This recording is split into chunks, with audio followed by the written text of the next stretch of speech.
মুহতারাম মুআজ্জিন, মুহররম মাসের 1 নম্বর আমল হলো এই মাসের যে কোনো দিন রোজা রাখা। মুহররম মাসের 2 নম্বর আমল হচ্ছে আশুরার রোজা রাখা।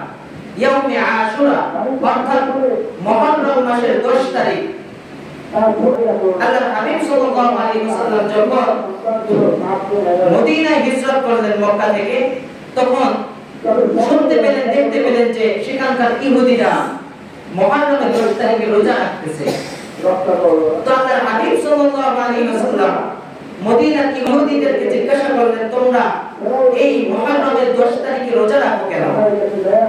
তখন ইহুদিরা বলল যে এই দিনে আমরা রোজা রাখি হচ্ছে গিয়ে এই দিনটাতে আল্লাহ রাব্বুল আলামিন আমাদের নবী, ইহুদিরা দাবি করতেছিল যে আমাদের নবী যদিও নাকি মুহাম্মদুর রাসূলুল্লাহ সাল্লাল্লাহু আলাইহি ওয়াসাল্লাম পৃথিবীর বুকে আসার কারণে পূর্ববর্তী সমস্ত নবীদের ধর্মীয় গ্রন্থ বাতিল হয়ে গিয়েছে, এখন থেকে সকলকে নবী মুহাম্মদুর রাসূলুল্লাহ সাল্লাল্লাহু আলাইহি ওয়াসাল্লামের অনুসরণ করা ওয়াজিব।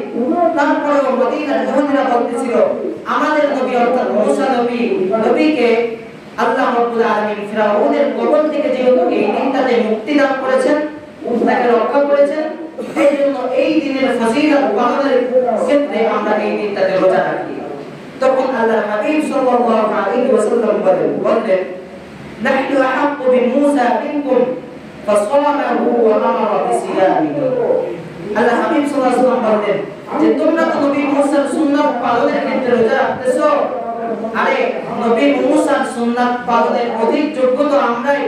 নবী মুসার অনুসরণের যোগ্য অধিকারী ব্যক্তি তো আমরাই, কারণ আমরাই হচ্ছে নবী মুসা আলাইহিস সালাতু ওয়াস সালামকে নবী হিসেবে গ্রহণ করে নিয়েছি এবং মুহাম্মদুর রাসূলুল্লাহ সাল্লাল্লাহু আলাইহি ওয়াসাল্লামকে শেষ নবী হিসেবে গ্রহণ করে নিয়েছি। এইজন্য মুহররম মাসের 2 নম্বর আমল হচ্ছে মুহররমের 10 তারিখে রোজা রাখা। রোজা রাখবো কিভাবে? শুধুমাত্র ওই দিনটাতে রোজা রাখা মাকরুহে তানজিহি। মাকরুহে তানজিহির কারণ হচ্ছে শুধুমাত্র ওই দিনটাতে রোজা রাখে ইহুদিরা। এজন্য আল্লাহর হাবিব সাল্লাল্লাহু আলাইহি ওয়াসাল্লাম বলেন সুমু আশুরা, তোমরা আশুরার দিন অর্থাৎ মুহররমের 10 তারিখে রোজা রাখো। খালাফু ফীহিল ইয়াহুদ, এবং ওই দিনটাতে ইহুদিদের বিরুদ্ধাচরণ করো।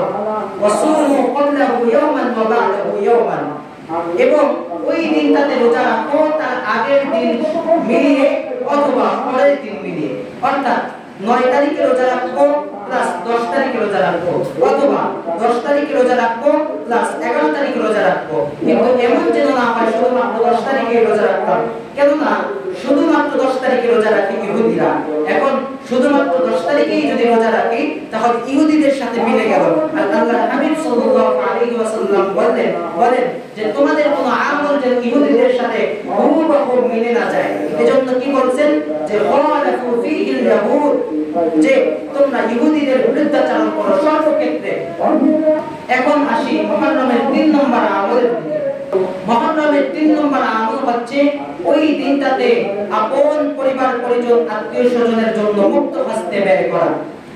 মুক্ত হস্তে ব্যয় করার ধরন হচ্ছে আল্লাহর হাবিব সাল্লাল্লাহু আলাইহি ওয়াসাল্লাম হাদিসে পাকের মধ্যে বলেন ওয়া মান ওয়াসা আলা ইয়ালিহি ফিন নাফাকাতি ইয়াওমা আশুরা ওয়াসা আল্লাহু আলাইহি সাইরা সালাতিহি। আল্লাহর হাবিব সাল্লাল্লাহু আলাইহি ওয়াসাল্লাম বলেন মুহররমের 10 তারিখে যে বান্দা, যে উম্মত তার পরিবার পরিজনের জন্য মুক্ত হস্তে ব্যয় করে, তাদের খাবার খাদ্য জুগিয়ে যায়, আল্লাহর হাবিব সাল্লাল্লাহু আলাইহি ওয়াসাল্লাম বলেন ওয়াসাল্লাল্লাহু আলাইহি সাইরা সালাতিহি। আল্লাহ রাব্বুল আলামিন ওই বান্দার জন্য সারা বছর রিজিকের দ্বার উন্মুক্ত করে দেন। বলেন না সুবহানাল্লাহ। এই জন্য মুহররমের 10 তারিখে যদি একটু কিপটেমি না করে, একটু যদি অলসতা না দেখে আপন পরিবার পরিজনদের জন্য দান করি, গরিব মিসকিনদের দিকে যদি একটু খেয়াল রাখি, তাদের পোশাক পরিচ্ছদ, খাবার দাবার, ঘরে কি আছে না আছে, এই দিকটাতে যদি একটু লক্ষ্য করি, আল্লাহর হাবিব বলতেছেন যে তার উম্মতের জন্য আল্লাহ রাব্বুল আলামিন সারা বছরের জন্য রিজিকের দ্বার উন্মুক্ত করে দেন। সুবহানাল্লাহ। এই জন্য মুহররমের 3টা আমলের কথা করলাম।